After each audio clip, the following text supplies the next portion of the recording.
સંજેલી તાલુકામાં સંજેલી નગરમાં સંજેલીમાં ભજન સત્સંગમાં ગયેલા પરિવારના બંધ મકાનમાં 1,30,000 માલમત્તાની ચોરી। પ્રાપ્ત માહિતી અનુસાર સંજેલી તાલુકામાં સંજેલી નગરમાં સંજેલી ખાતે રહેતા ગોવિંદભાઈ લક્ષ્મીનારાયણ લખારા તેમજ તેમના પત્ની સાથે શાળાના ઘરે સુંદરકાંડના પ્રોગ્રામ ભજન સત્સંગ સંધ્યામાં ગયા હતા।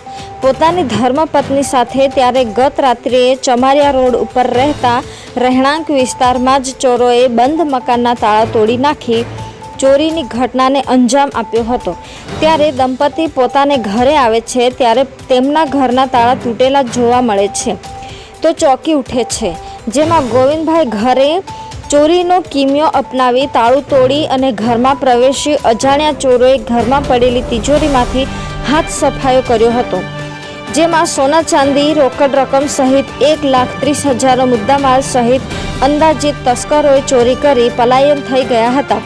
તેમજ બાજુમાં રહેતા શૈલેષભાઈ પટેલના ઘરમાંથી રોકડ રૂપિયા 10,000ની ચોરી થઈ છે। પોલીસને જાણ કરતા સંજેલી પોલીસ દોડી આવી તસ્કરોને પકડવા કાયદેસરની કાર્યવાહી હાથ ધરી છે।